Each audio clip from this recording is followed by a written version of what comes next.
네, 그래서 지금 학계 이제 본격적으로 시작하도록 하고요. 오전에는 그 키노트 두 분의 초청 강연을 모셨습니다.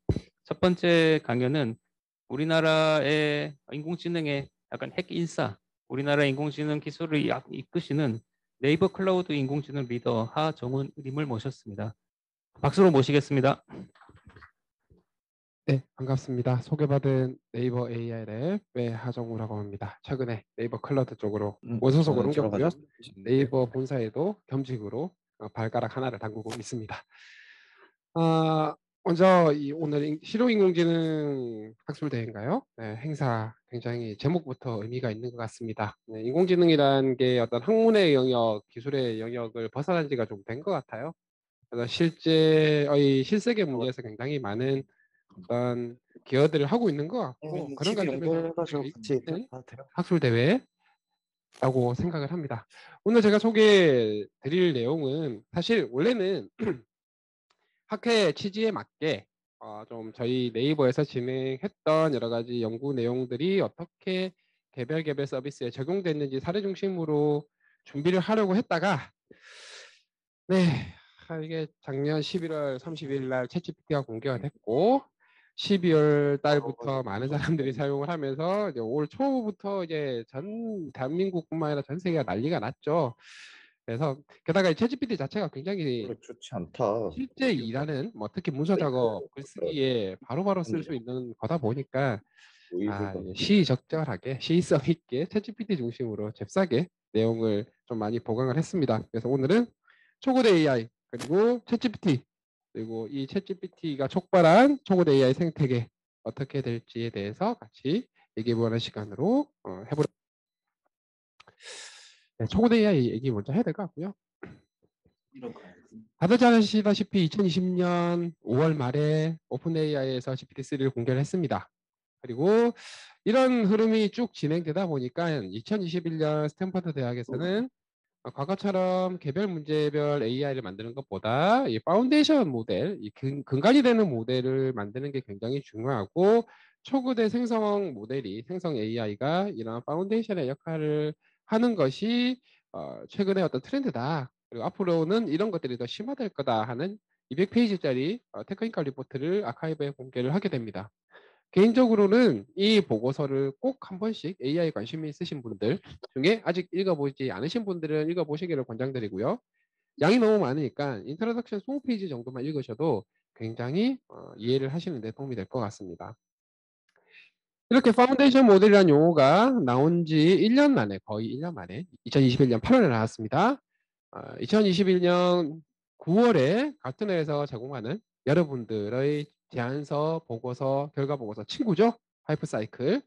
하이퍼사이클의 인플레이티드 아니죠. 피크 오브 인플레이티드 익스펙테이션 가장 꼭대기에 나온 지 1년 된 용어가 자리를 잡게 됩니다. 그리고 그것과 직접 연관되는 제너러티브 AI, 신테틱 데이터 같은 기술 부분들이 모두 꼭대기에 자리를 잡게 됩니다. 비즈니스 사이드에서도 굉장히 기대가 크다라는 뜻이기도 하죠. 엄청 많으세요? 초고대 AI가 기존의 어떤 언어 모델들 그리고 딥러닝 중심으로 한 거의 모든 AI가 제공했던 것을 한 단계 뛰어넘는 완전히 새롭게 발현된 기능 혹은 어떤 역량이라는 표현이 맞는지 모르겠습니다만 이 인컨텍스트 퓨전 러닝이 가능하다라는 거고요. 혹은 뭐 프롬프트 러닝이라고도 합니다. 잘 아시겠지만 딥러닝에서의 학습은 데이터와 정답이 주어졌을 때 데이터로부터 입력된 데이터로부터 예측된 값과 정답과 사이의 오차를 가지고 모델의 뉴럴넷 모델의 가중치 값을 수정해가는 과정을 학습이라고 정의를 하죠. 그래서 이 수정된 가중치가 모델의 어떤 성능을 좌우를 하게 되는데 이 인컨텍스트 러닝은 러닝인 주제에 모델 가중치 변경을 하지 않습니다. 그냥 컨텍스트 즉 메모리에 떠 있는 이 컨텍스트 값만으로도 학습이 가능하다라는 거죠. 그래서 학습이 반드시 모델 가중치 변경을 통해서 모델의 특성을 바꾸지 않아도 된다라는 거고 과거의 크기가 작은 모델들은 이게 사실상 불가능했습니다. GPT-2 정도 되는 한 3빌리언 한 혹은 1빌리언, 뭐 10억 개 정도 되는 모델에서는 약간의 가능성을 보여줬을 뿐 제대로 동작하지는 않았었는데 이게 한 수십 빌리언 혹은 100빌리언 이상 넘어가니까 약간 천억 개 이상, 수백억 개 이상으로 모델이 커지니까 이게 굉장히 잘 동작을 하더라라는 거죠. 그래서 이 프롬프트에 대해서 설명을 좀 하고 넘어가야 될 것 같고요. 왜냐하면 이게 실제 GPT-3도 마찬가지고 여러분들이 사용하시는 챗GPT에서 입력하는 모든 것들이 사실은 프롬프트라고 보시면 되거든요. 프롬프트는 어떻게 정의가 되냐면 이런 인스트럭션이라고 하는 명령에 가까운 게 있습니다. 혹은 태스크를 설명하는 설명문이 될 수도 있습니다. 여기서 제가 예시를 들고 온 거는 저희 하이퍼클로바에서 하이퍼클로바를 AI 펭수처럼 만들기 위해서 이렇게 인스트럭션을 줬습니다. 너는 지금부터 이제 펭수다. 그런데 그냥 펭수라고 그러면 얘가 제대로 동작하기 힘드니까 펭수는 어떤 식으로 대화를 하냐면 어린이가 이렇게 얘기를 하면 펭수는 내가 제일 잘 나가 애템 이런 식으로 대답을 한다 라고 한 3쌍 정도를 이렇게 보여줬습니다. 그러면은 샷이 3개죠. 이렇게 3샷으로 인스트럭션과 함께 이 초거대 언어 모델에다가 입력을 주면 이게 컨텍스트가 되겠죠. 그러면 그다음부터 이 아이는 그냥 펭수처럼 대화를 합니다. 페르소나 챗봇 만들어 보신 분들은 너무나 잘 아시겠지만 페르소나 챗봇 제대로 만들려면 너무너무 힘듭니다. 이 학습 데이터, 대화 학습 데이터의 리스폰스를 페르소나를 녹여놔야 되니까 잘 설계를 해야 되고 데이터 구축 비용도 비싸고 시간도 비싼데 이제 그렇게 만들 필요가 없는 거죠. 샷 몇 개만 보여주면 됩니다. 완전히 혁신적인 AI 개발 방법론이 만들어지는 거죠. 어떻게 하니까 모델을 키우니까 데이터를 많이 학습을 시키니까 가능해졌다는 겁니다. 페르소나 챗봇뿐만 아니죠. 프롬프트를 번역을 주면 번역기가 되고 요약을 하면 요약하는 기기가 되고 사투리 변환기를 하면 사투리 변환기가 되고 그다음에 험한 표현을 중화시키는 걸 주면은 그다음부터는 얘는 이제 누군가가 악플을 쓰면 그거를 어떤 컨텐츠만 남기고 험한 표현을 없애버리는 역할을 하게 될 수 있습니다. 글쓰기와 관련된 거의 대부분의 것들을 잘할 수 있다는 뜻이죠. 조금 더 기술적으로 들어가면 과거의 프리트레이닝을 생각을 하면 일단 프리트레인드 모델, 뭐 이미지맵 모델이든 뭐 벌트 같은 거든 어쨌든 프리트레인드 모델을 우리가 직접 서비스에 적용을 하려면 바로 쓰기는 좀 힘들었습니다. 만족도가 그렇게 높지 않죠. 그냥 정성적으로 한 50점짜리의 어떤 성능 만족도를 제공을 했다면 이제 실제 서비스에 적용을 하기 위해서 혹은 특정 문제에 적용을 하기 위해서는 당연히 파인 튜닝을 했습니다. 벌트도 그랬죠. 그렇게 해서 추가 데이터로 파인 튜닝을 하면은 서비스에 적용할 만한 90점에서 100점짜리 모델이 만들어지는 것까지는 좋은데 네, 포개팅이 발생을 합니다. 그 추가 학습한 데이터로 바이어스가 쭉 가면서 기존에 가지고 있던 지식들이 희석되거나 사라지거나 하게 되죠. 근데 초거대 AI에서는 그런 문제가 싹 사라지게 됩니다. 왜냐? 기본적으로 프롬프트 러닝만 하면은 모델 파라미터를 바꾸지 않기 때문에 프롬프트 조금만 잘 주면 50점짜리가 아니라 80점짜리처럼 동작을 하고요. 80점짜리로 서비스를 넣기 애매하다 생각이 되면은 파인 튜닝을 하긴 합니다만 풀 파인 튜닝을 하는 게 아니라 추가 모델 그게 피 튜닝처럼 인비딩이나 그 위에 레이어 약간만 튜닝을 할 수도 있고 로라처럼 좀 더 다양한 레이어에 어댑터를 붙여서 학습을 할 수도 있지만 어쨌든 본체를 건들지 않고 굉장히 상대적으로 작은 양의 파라미터를 추가해서 걔만 가지고 학습을 시키면 된다는 거죠. 그리고 이 모듈은 뗐다 붙였다 할 수 있습니다. 그러면 사실 본체가 전혀 변하지 않기 때문에 활용성이 훨씬 더 높아지겠죠. 사실 벽을 넣어가지고 모델을 만들었는데 저렇게 되면은 ROI가 안 나오겠죠, 기업 입장에서도. 네. 어제 밤에 구글에서 그 발드 포함해서 여러 가지 발표를 했는데 조금 안타깝고요. 오늘 주가가 좀 많이 떨어졌습니다. 데모에서 몇 가지 이슈가 있었던 것 같은데 그럼에도 불구하고 현존 초거대 언어 모델 중에 가장 큰 녀석은 사실 구글의 PALM입니다. PALM이고요.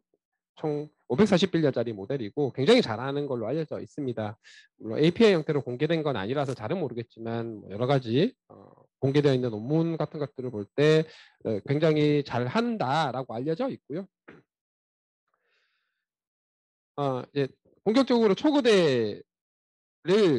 초거대와 관련된 어떤 그 핵심적인 개념 관련해서 조금 설명을 드리고 넘어가겠습니다.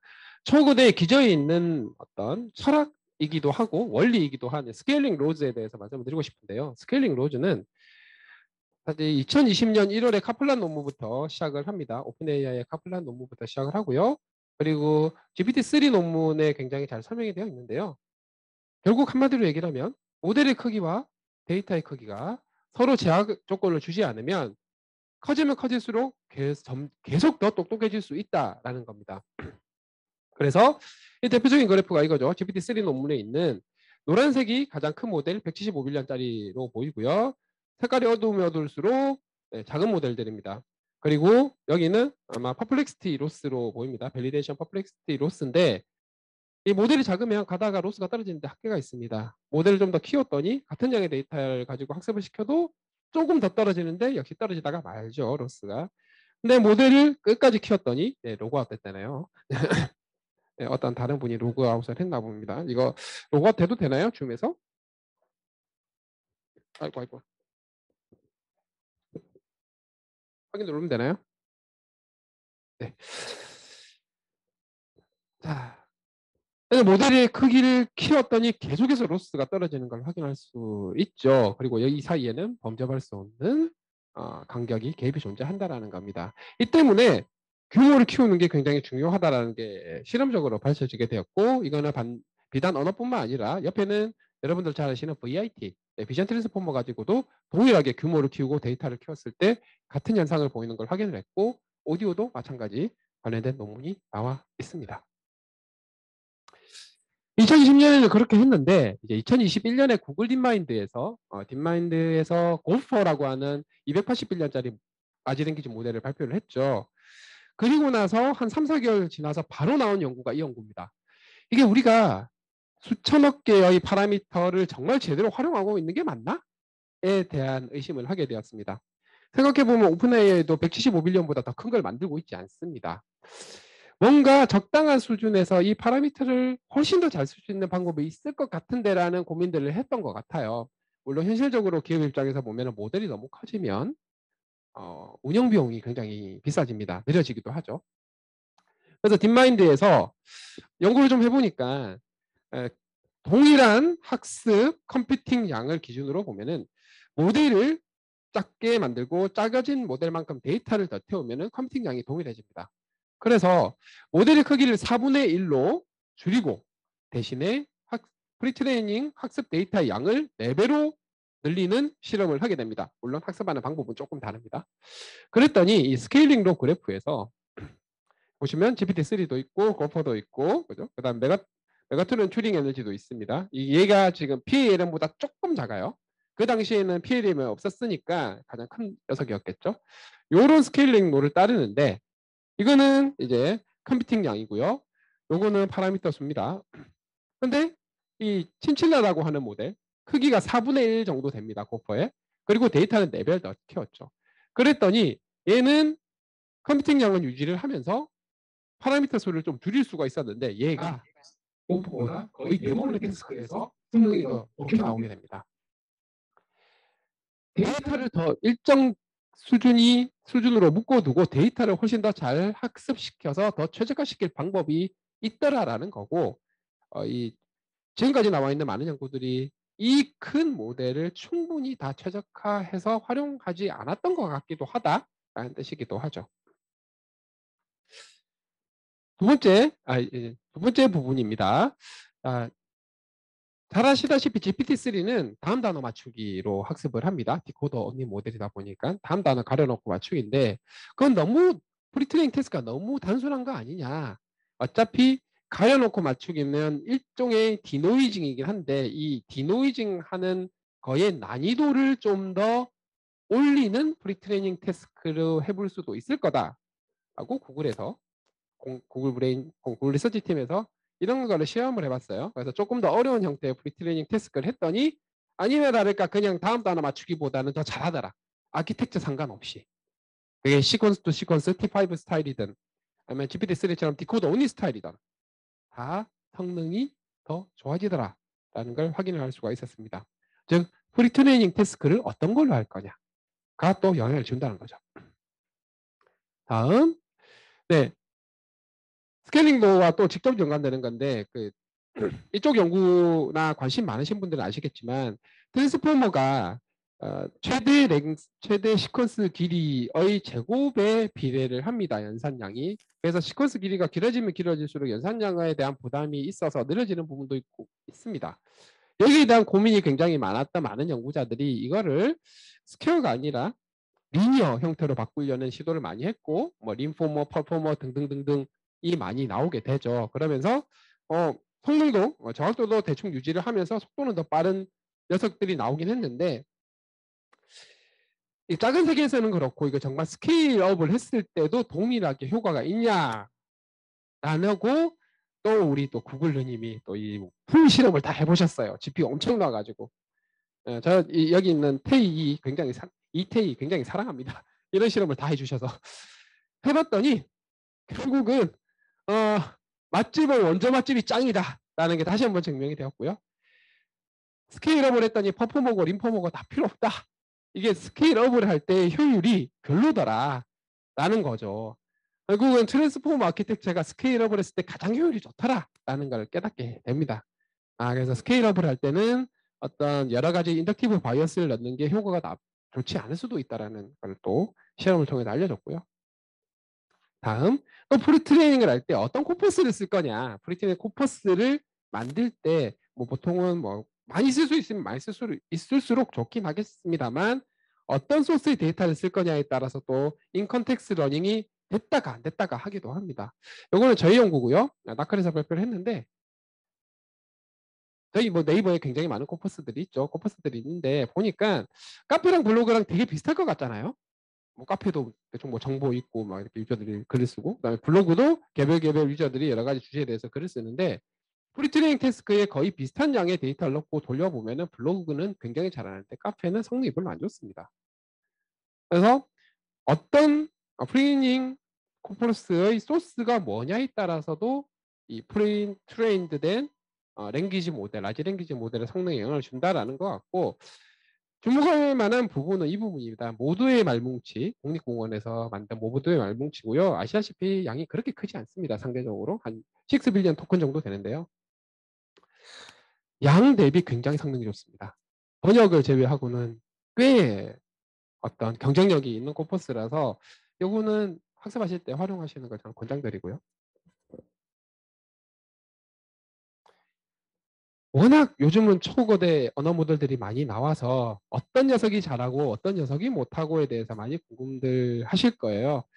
이걸 또 해주신 분들이 계십니다. 그 파운데이션 모델을 제안한 스탠퍼드 HAI 그룹에 있는 센터 포 리서치 온 파운데이션 모델 그쪽 그룹에서 또 논문을 냈죠. 홀리스틱 이밸루에이션 LM이라고 해서 헬름이라고 하더라고요.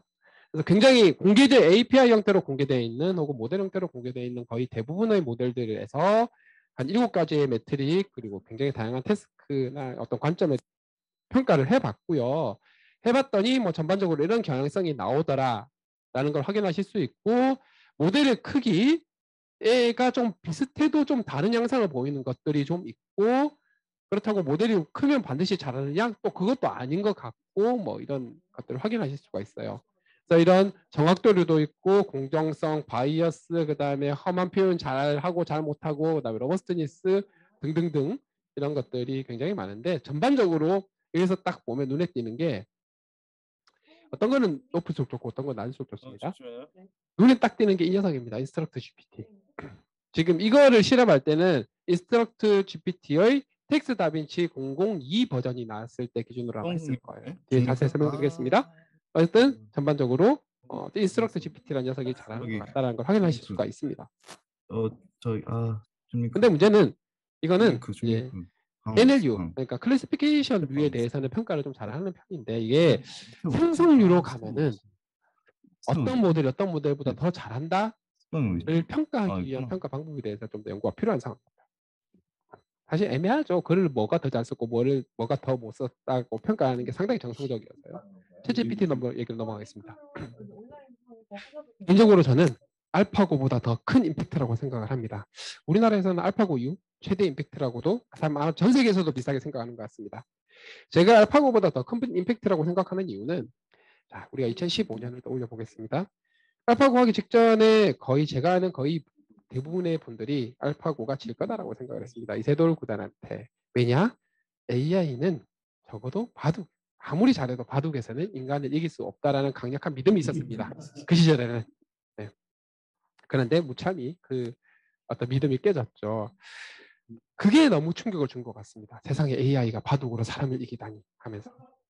근데 조금 생각해 보면 RL, MCTS가 우리 생활에 직접적으로 뭔가 연계되는 건 아니거든요. 바둑 두시는 분들은 모르겠습니다. 네, 바둑을 직접 두시는 분들은 모르겠는데 이러는데 뭐 딱히 도움이 되는 것도 아니고 여전히 최근에 뭐 강화학습이 뭘 했다.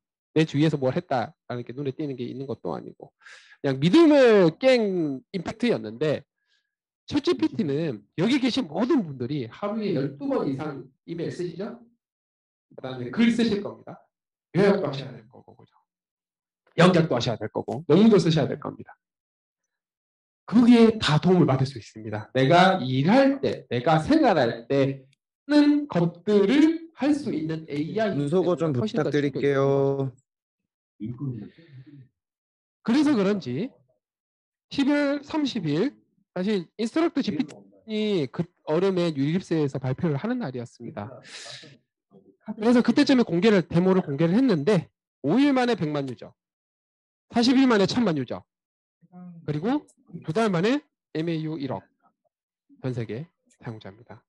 말도 안 되는 인기도입니다. 사용자 수 증가가 틱톡이 9달 걸렸다는데 2달 만에 깨버립니다. 심지어 이거는 엔터테인먼트성 어플리케이션도 아닌데 말이죠. 이 정도 인원이면 전 세계 AI 연구자들이 1억 명이 될 리가 없지 않습니까? 그러면은 AI에 관심 없던 일반인들도 사용을 한다라는 뜻입니다. 그만큼 전 세계에 충격을 AI 줍니다. 프렌즈 문서고 좀 해주세요. 챗GPT를 읽게 만든 요소가 뭘까? 하늘에서 뚝 떨어진 걸까라고 생각하시는 분들이 꽤 많이 계신 것 같습니다. 자, 이걸 가능하게 하는 건 사실 첫 번째가 이겁니다. 굉장히 성능이 좋은 라지 랭귀지 모델은 일단 가지고 있어야 됩니다. 이 바탕이 되게 중요하고요. 여러분들 프리트레인드 모델이 안 좋으면 파인튜닝 했을 때도 안 좋지 않습니까? 똑같은 맥락입니다. 오픈 AI가 GPT 자체를 만들면서 계속 성능 좋은 프리트레인드 모델을 가지고 있긴 했었습니다. 두 번째가 이 슈퍼바이즈드 파인튜닝과 RL을 적용을 했다라는 게 차이고요. 세 번째는 이걸 하기 위한 완전히 새로운 형태의 굉장히 잘 만든 데이터를 새로 구축을 했다라는 겁니다. 뒤에서 자세히 설명드리겠습니다.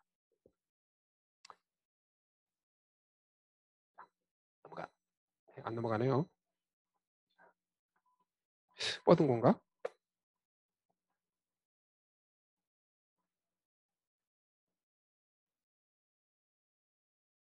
아, 네. 컨퍼런스는 이런 맛이죠. 정상적으로 동시에 진행이 되면 컨퍼런스가 아닌 것 같습니다. 자, 단계별로 보겠습니다. 일단 라지 랭귀지 모델 좋은 GPT-3가 있으면 이 과정이 먼저 들어가는데요. 첫 번째는 새로 파인튜닝을 합니다. 어떤 거냐면 인스트럭션을 주고요. 그 인스트럭션에 대해서 어떤 명령에 대해서 답을 주는데 이 답은 네가 정말 똑똑한 AI이면 이런 인스트럭션에 대해서는 이 정도 답은 해줘야 돼 라는 느낌으로 데이터를 새로 만들었습니다. 인스트럭트 GPT 논문에 따르면 그렇게 수십만 건의 데이터를 만듭니다. 굉장히 다양한 인스트럭션에 대해서요. 그렇게 만들어진 굉장히 잘 설계한 양질의 데이터를 가지고 풀 파인튜닝을 합니다. 그게 슈퍼바이즈드 파인튜닝 SFT라고 하는 거고요. 그렇게 되면 이 GPT-3는 특정 인스트럭션에 대해서 초각습한 인스트럭션에 대해서 정말 똑똑하게 대답을 잘해주게 될 겁니다. 그러면 이 모델을 가지고 들고 와서 이제 AI 보고 생성을 해보라고 합니다. 인스트럭션에 대해서. 그럼 뭐 결과물들이 막 만들어지겠죠? 그러면 그 결과물들이 여러 개를 만들라고 그려놓고 전문가한테 여러 개 중에 어떤 거 더 낫고 어떤 게 못한지를 랭킹을 매겨달라고 얘기를 합니다. 그리고 그러면은 여러 가지 캔디데이트들, 생성된 글에 대한 캔디데이트들에 대해서 랭킹이 만들어질 거고요. 이 랭킹을 가지고 리워드 모델을 학습을 시킵니다. 이렇게 되면은 이 GPT-3 혹은 이 라지 랭귀지 모델은 자기가 글을 써놓고도 이거는 꽤 잘 쓴 글이고 이건 꽤 못 쓴 글이다라는 것을 판단할 수 있게 됩니다. 다음, 이걸 가지고 리얼월드에 뿌려서 사용자들 피드백을 받아서 강화학습을 돌릴 수 있게 됩니다. 왜냐하면 넣어가지고 리워드를 계산할 수 있기 때문에. 그리고 이 리워드를 최적화하는 방향으로 강화학습 PPO를 돌려버리는 겁니다. 그게 소위 말하는 RLHF라고 하는 거죠. 그래서 단계별로 보면은 첫 번째 텍스트 다빈치 001에서 문서랑 코드를 같이 학습시킨 코드 다빈치가 만들어지고요. 그리고 이거를 인스트럭트 러닝을 한 녀석이 텍스트 다빈치 002로 보입니다. 인스트럭트 GPT 논문 처음 버전에서는 여기에다 R을 넣었다고 얘기를 했는데 사실 알고 봤더니 RLHF 안 넣었다고 그러더라고요. 그리고 나서 텍스트 다빈치 003에서 진짜 RLHF를 반영을 한 모델이 들어가게 됩니다. 그리고 아마 이 녀석이 현재 챗GPT의 근간이 되는 모델로 추정이 되고 있습니다. 왜 추정이 되냐고 말씀을 드리냐면 오픈 AI에서 챗GPT에 대한 어떤 테크니컬 리포트를 공개를 하지 않았습니다. 만 뭐 여러 가지로 추정해 볼 때 그렇게 하고 보고 있고요.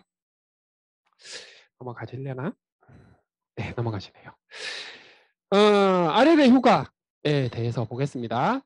이거 인스트럭트 GPT 논문에 있는 결과고요. 여기 있는 요 선은 이 슈퍼바이즈드 파인 튜닝을 한 인스트럭션 데이터 새로 만든 거에 대해서 슈퍼바이즈드 파인 튜닝을 한 거의 승률과 비교했을 때 승률입니다. 그래서 50% 선이에요. 그래서 이 50%보다 높으면 그 해당하는 모델이 175빌리언짜리 슈퍼바이즈드 파인 튠드된 GPT-3보다 더 잘하는 경우가 많다라는 뜻입니다. 당연히 예전 버전들은 잘 못했죠. 아예 못했고 이건 프롬프트 넣어서 해주면 그래도 SFT보다는 전반적으로 잘 못하고 모델 크기가 커져감에 따라 더 도와지는 거는 뭐 당연히 그렇다고 치고 근데 주목할 만한 부분은 RL을 적용한 모델이 1.3빌리언밖에 안 되는데 SFT 175빌리언보다 이기는 경우가 더 많다는 걸 확인하실 수가 있어요.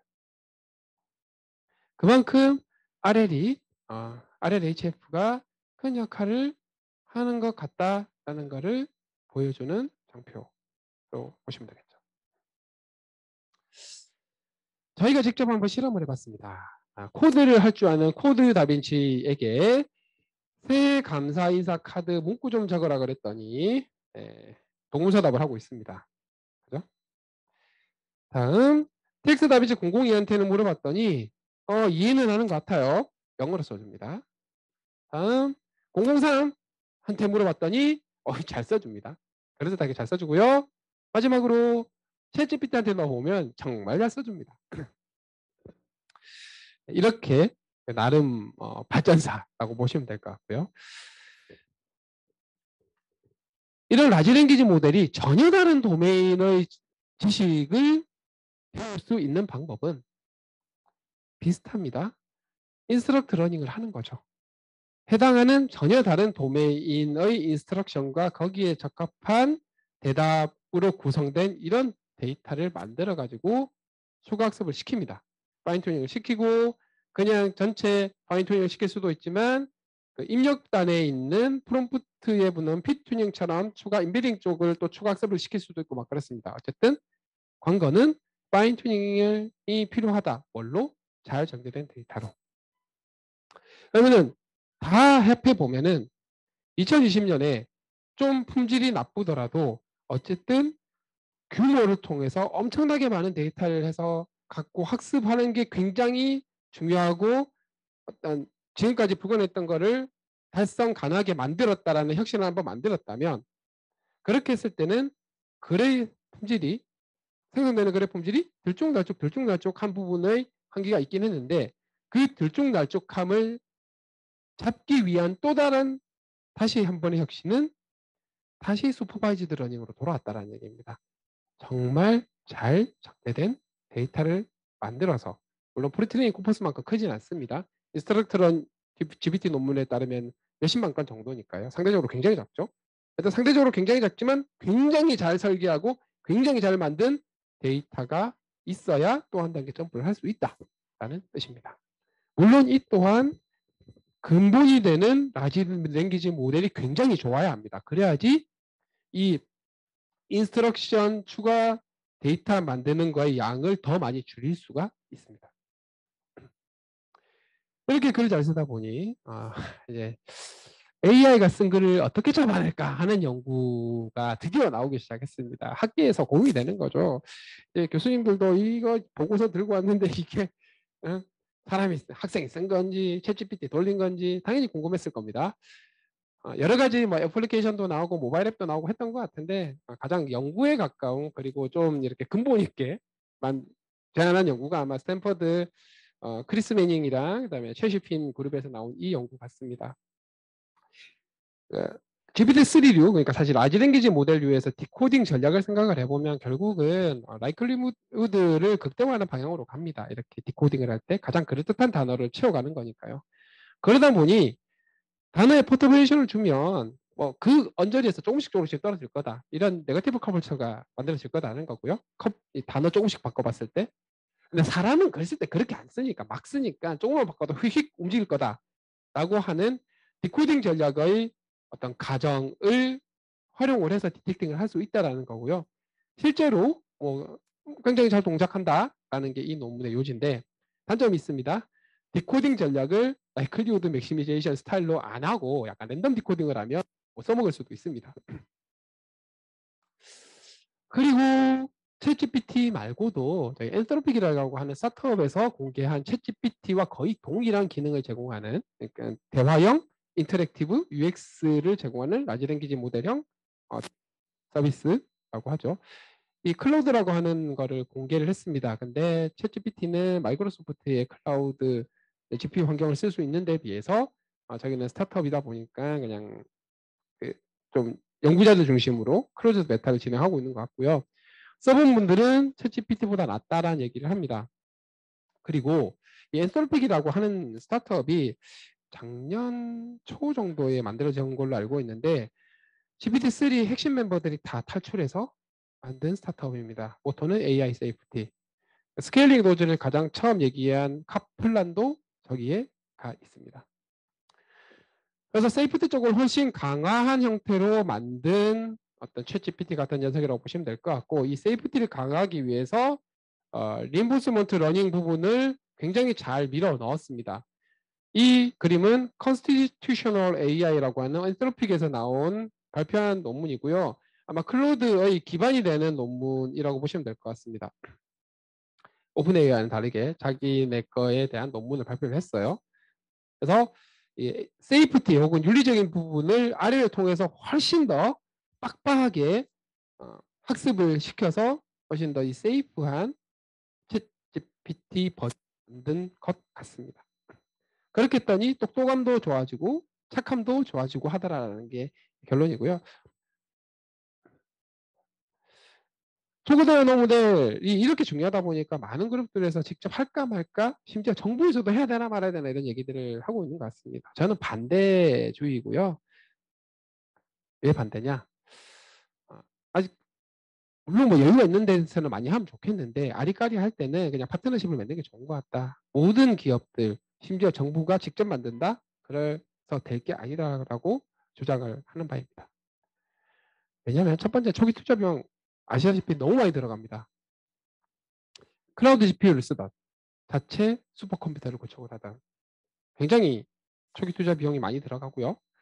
프리트레이닝 코퍼스를 확보를 하는 게 중요합니다. 대량의. 근데 이게 그냥 공개되어 있는 데이터들만 쓰기는 좀 어렵고요. 그러면 UGC 데이터, 사용자의 동의를 받은 UGC 데이터를 써야 되는데 이걸 확보할 수 있는 데가 국내에 몇 군데가 없습니다. 어떻게든 라지 랭귀지 모델 잘 만들었습니다. 어떻게든. 문제는 기업 입장에서. 그래서 어떤 비즈니스 모델 적용할 거냐. 만들어 놓고 봤는데 적용할 데가 없네. 이렇게 되면 굉장히 괴로워지겠죠. 비즈니스 응용 시나리오를 찾았다고 가정을 하면 그런데 이거 인퍼런스 할 때 비용이 굉장히 많이 들어갑니다. 워낙 그 모델이 크기도 하고 그러다 보니까 GPU 서빙을 해야 된다. 그럼 GPU도 여러 장을 막 써야 되고 그러면은 한 번 호출할 때마다 계속 비용이 엄청나게 많이 나오고 챗GPT도 샘 알트만이 비용 때문에 눈물을 쫄쫄 흘렸다고 할 정도죠. 기대했던 것보다 너무 많이 인기가 많아서 이런 거 다 고민하고 해야 된다라는 거죠. 저쪽에서 하니까 와 멋있다 해서 될 일이 아니란 겁니다. 기술적 내용이 아닌 것만 그렇고요. 기술적으로 들어가면 그런 분들이 계시더라고요. 아니 뭐 라지 랭귀지 모델 그거 GPT-3 논문 나와 있겠다. 데이터 뭐 긁고 와가지고 트랜스포머 허깅 페이스에서 받아와서 레이어 많이 쌓고 그냥 돌리면 되는 거 아니야? 그거 뭐 어렵다고 라고 하시는 분들이 계십니다만 그 물리 세계에서도 일반적인 물리 세계가 있고 양자의 세계로 들어가면은 일반적인 물리 법칙이 동작을 안 하죠. 거의 비슷합니다. 트랜스포머든 뉴럴넷이든 모델 크기가 작을 때는 일어나지 않던 현상이 수십 빌리언, 100빌리언 이상이 넘어가면은 발생을 합니다. 그런 현상 때문에 트레이닝을 하다가 로스가 터져나갑니다. 트레이닝 로스가 터져나가요. 이런 이슈들은 하드웨어 이슈일 수도 있고 쿠다 레벨에서의 어떤 임플리멘테이션 이슈일 수도 있고 옵티마이저의 컨피규레이션 이슈일 수도 있고 코퍼스 이슈일 수도 있는데 여기에 대해 엄청나게 많이 노가다를 하고 숙련된 경험을 쌓인 분들만 이 실험을 거의 성공할 수가 있어요. 기술적으로 굉장히 어렵습니다. 그래서 밖에서 생각하는 것처럼 그냥 키우면 안 돼? 안 됩니다. 단연코 저희도 엄청 고생을 많이 했고요.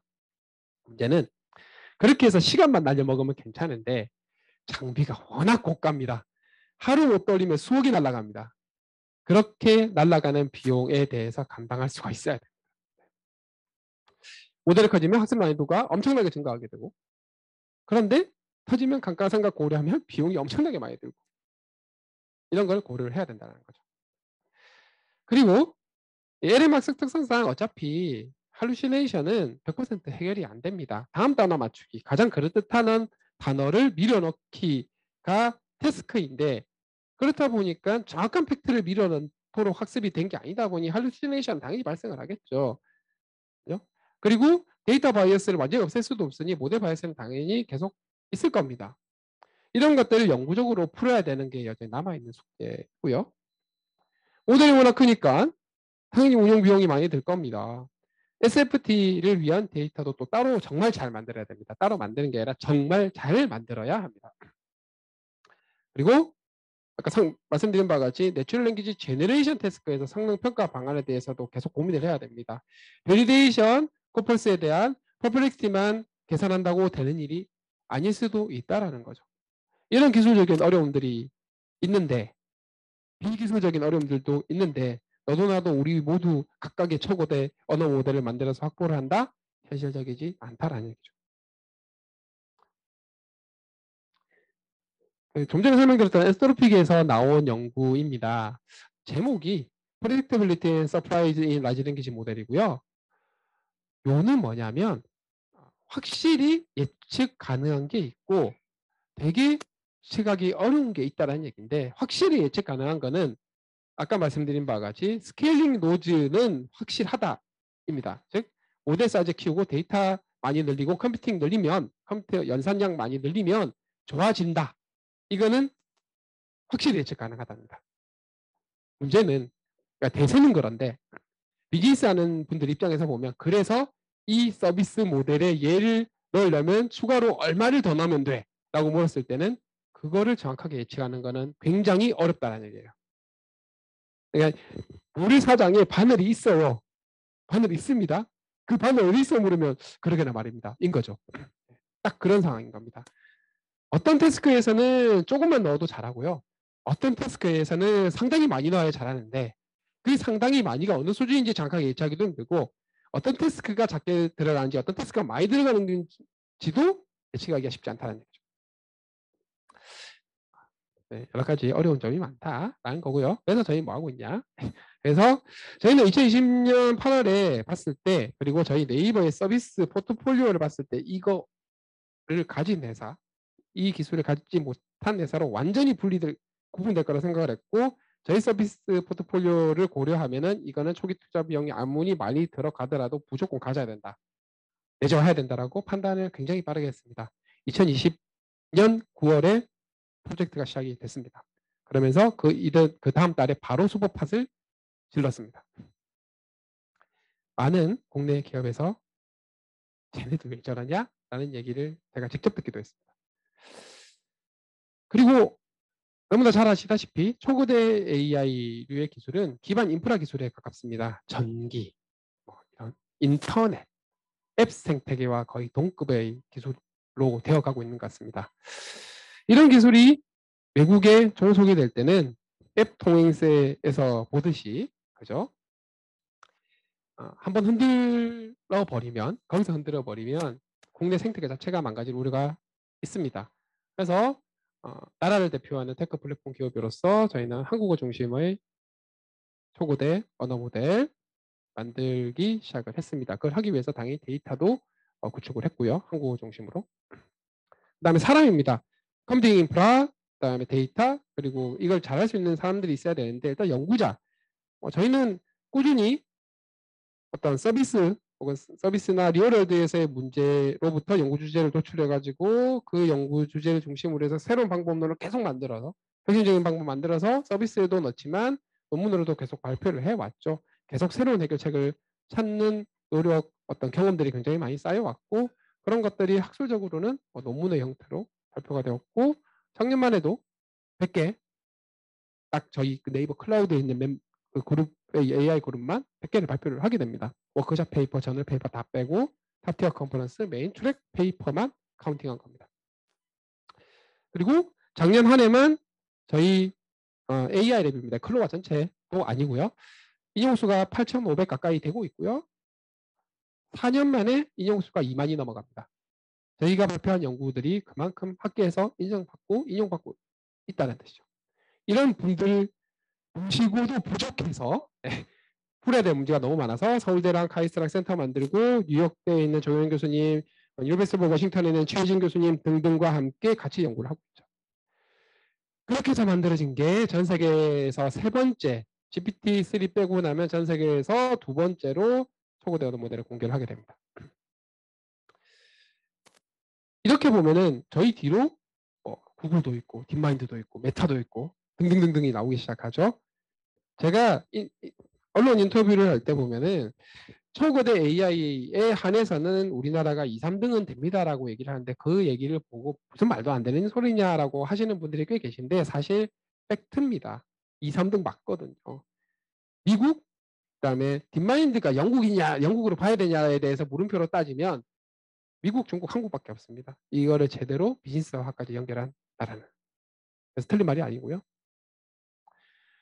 21년 5월에 공개를 하긴 했는데 그럼 그거 하나 딱 만들고 끝이었냐? 당연히 그럴 리 없죠. 오픈 AI도 GPT-3 버전을 계속 올렸듯이 저희도 이게 21년에 공개한 820억, 82빌런짜리 모델의 어떤 특정 태스크에 대한 성능입니다. 대비기 때문에 상대평가입니다. 그런데 저희가 작년에 만들었던 여러 가지 모델들이 이 모델보다 크기가 훨씬 작아요. 반도 안 됩니다. 그런데 성능이 계속 좋아지는 거 보이시죠? SFT를 하지 않고 프리트레이닝 태스크만 바꿨는데도 프리트레이닝 하는 방법만 바뀌었는데도 성능이 계속 좋아집니다.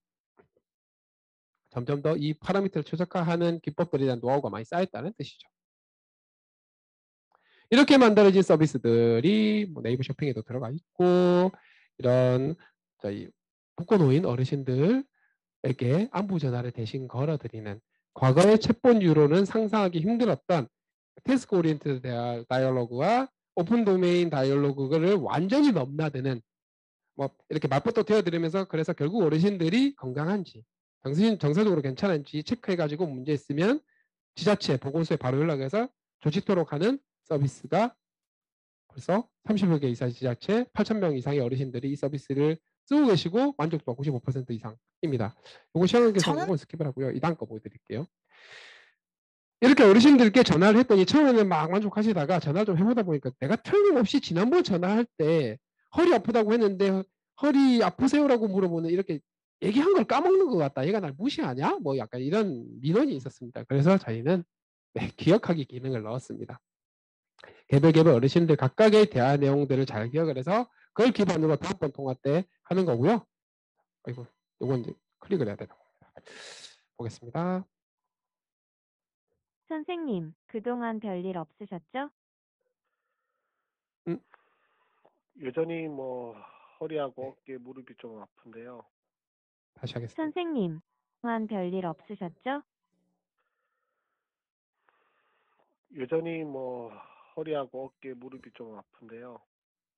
아이고, 저번에 자전거 타다가 다치셨다고 하셨죠? 네, 이제 저번에 나옵니다. 네, 자전거 타다 다친 거 기억하죠? 다녀오셨어요? 병원은 아직 못 갔다 왔습니다. 그러셨군요. 얼른 병원에 가셔서 치료받으셔야 할 텐데요. 그래야 될 텐데요. 시간이 안 나네요.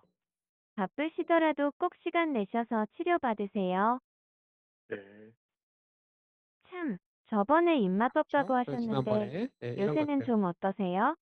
시간 관계상. 자, 이런 것들이 반영이 되니까 이제 어르신들이 훨씬 더 행복해지시는 거죠. 모듈이 워낙 커서 느리다고 말씀드렸습니다. 그래서 저희는 실제 서비스 운영을 하다 보니까 이 부분을 퀀타이제이션 그리고 퀀타이제이션 기반의 파인 튜닝하는 새로운 방법을 내서 저희 서비스에 적용을 하고 있고 논문으로도 나와 있습니다. 그걸로도 부족해서 삼성전자랑 같이 초거대 AI를 위한 반도체 같이 만들고 있습니다. 나와 있는 기술을 리프로듀스로 끝나는 게 아니라 사실 저희는 알려지지 않은 문제들에 대해서 새로운 방법들을 발견을 하고 새로운 서비스를 만들어내고 평가하는 방법들을 만들어내고 해서 전부 다 논문으로 발표를 해놨습니다. 이게 국내 다른 기업들과 완전히 차별되는 포인트죠. 아마 딥마인드, 오픈AI, 구글 정도를 제외, 메타도 좀 있네요. 그 정도를 제외하고 나면은 라지랭귀지 모델에서 이만큼 논문을 많이 쏟아내는 데는 저희밖에 없는 걸로 알고 있습니다. 그리고 똑똑하니까 AI가 이제 윤리적인 것도 챙겨야 됩니다. 저희는 AI 서비스 기획 개발 단계부터 윤리 점검 프로세스 체크리스트를 만들어 가지고 운영을 하고 있고요. 이 부분이 더 중요할 것 같습니다. 이미 초고도 AI API 사업을 포함한 클라우드 기반의 생태계가 만들어지고 있는 것 같습니다. 오픈 AI 마이크로소프트뿐만 아니라 AI 투벨브 랩스나 코이어가 같은 곳도 API 사업을 벌써 하고 있죠. 저희도 마찬가지 네이버 클라우드 중심으로 진행을 하고 있습니다. 스테이블리티 AI처럼 모델 자체를 공개를 해버리는 경우도 있죠. 아마 코파일럿이 라지랭귀지 모델 기반 첫 성공적인 유료 서비스가 아닌가 생각합니다. 여기 계신 분들도 쓰고 계신 분들이 있을 수도 있어요. 월에 10분인지 20분인지 헷갈리는데 어쨌든 나와 있고 나는 생산성이 엄청 늘었다 라고 하시는 분들이 엄청나게 많습니다. 네, 실제로 많은 도움 받고 있다고 얘기를 하고 있고요. 충분히 대가를 지불할 만하다라고 생각하시는 것 같고 네, 챗GPT 플러스 한 달에 $20 유료화가 진행이 됩니다. 요즘 써보시면 꽤 많이 느린데 이런 것들 해결하겠다는 얘기죠. 중요한 부분은 사람들이 이 녀석이 가끔씩 거짓말을 한다는 것도 알고 있고 할루시네이션이 있는 걸 알면서도 지갑을 연다라는 겁니다. 현재 MAU가 1억이라고 얘기를 하니까 전환율이 10% 정도만 돼도 그죠? 10%면 1000만 명입니다. 1000만 명이 25,000원이면 월에 250억인가요? 2,500억인가요? 네, 매출이 그냥 생기는 겁니다. AI가 돈 언제 버냐고 말씀들 많이 주시는데 벌기 시작했습니다. 마이크로소프트는 오픈 AI의 GPT-3 API들을 이렇게 장사를 합니다. 이미 클라우드 API로 장사를 하고 있죠. 비즈니스 모델이 만들어지고 있습니다. 마이크로소프트가 오픈 AI에 투자를 한 거는 다 계획이 있었다라는 거고요. 큰 그림이 있었구나 라는 건데 팀즈에 챗GPT 넣었죠. 화상회의를 하면은 그 내용들을 다 요약까지 해주는 것 같습니다. 특이한 거는 저희는 작년에 이미 클로바 노트에 반영을 했는데 이런 거 보면은 저희 홍보를 더 열심히 했어야 되는 건데 안타깝고요. 이제 빙의 챗GPT가 반영된 어떤 그 유출 영상들이 막 나오고 있죠. 저는 이 영상 꼭 보시기를 권장드립니다. 사티아 나델라 마이크로소프트 CEO가 포럼에서 월스트리트 저널과 인터뷰를 했는데 굉장히 큰 인사이트를 줍니다. 앞으로 세상이 어떻게 변해갈지에 대한 여러 가지 인사이트들을 주고 있고요. 핵심적인 부분은 과거 블루칼라들이 굉장히 프론트 단에서의 어떤 일을 하시는 분들이죠. 이분들의 지식을 잘 정리를 하는 게 화이트 칼라의 역할이었는데 근데 이제는 이 AI, 특히 초고대 중심으로 하는 이 AI라는 도구가 이 블루 칼라들이 바로 쓸 수 있는 강력한 도구가 되면서 화이트 칼라들에게 위기가 올 수도 있고 화이트 칼라들은 마찬가지로 이런 도구들을 정말 잘 활용해서 생산성을 높이는 방향으로 갈 수밖에 없다라는 얘기가 이 안에 들어가 있습니다. 구글이 큰일 났습니다. 그래서 여러 가지 어제 뭐 발표도 하긴 했지만 또 다른 방법으로는 구글 클라우드에 아까 말씀드렸던 클로드를 가지고 있는 엔소로픽과 협업을 해서 바로 올릴 수도 있을 겁니다. 어제 바드 데모를 보니까 이쪽으로 빨리 하는 게 나을 것 같고요. 뭐 람다 기반의 바드를 내긴 하는데 조금 더 준비가 필요한 것 같습니다. 어제 새벽에 보니까 알파벳 주가가 거의 7.68%가 떨어졌더라고요. 시장의 기대치에 비해서 조금 준비가 부족했던 게 아닌가 생각을 합니다. 그리고 마이크로소프트에서 이 빙에 그리고 엣지에 챗GPT 혹은 새로운 AI 형태를 반영을 하면서 웹탐험을 위한 당신의 코파일럿이 되겠습니다. 웹이라고 하는 인터넷이라고 하는 우주를 함께 비행하는 항해사 역할을 저희 AI가 도와드리겠습니다라고 하는 굉장히 앰비셔스한 비전을 얘기를 합니다. 그리고 그 다음 버전의 AI는 프로메테우스라고 명명할 거라고 합니다. 여러분들 잘 아시는 인간에게 불을 가져다 준 신이죠. 굉장히 철학적인 제목 같습니다. 불은 사람에게 너무너무 중요한 도구이지만 잘못 쓰면 홀라당 타먹습니다. 지금의 초거대 AI에 대해서 많은 분들이 그런 것들을 우려를 하고 있는 부분들이 있죠.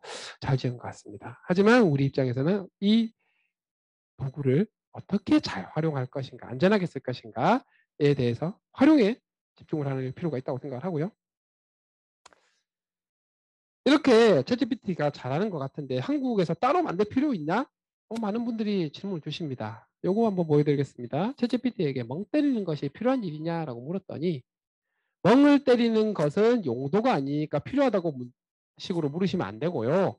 그리고 멀리 든 자리에 때리고 고통을 주면 이러면은 감정 컨트롤이 안 되는 거 아니냐 이런 얘기를 하고 있습니다. 즉 멍든 자리에 때린다라고 이해를 하고 있는 거예요. 나이프클럽한테 물어보면 뇌를 쉬게 해주는 효과가 있다고 알려져 있지만 너무 자주 때리면은 노화가 멍 때리는 게 뭔지 알고 있는 거예요. 하이퍼클로바는.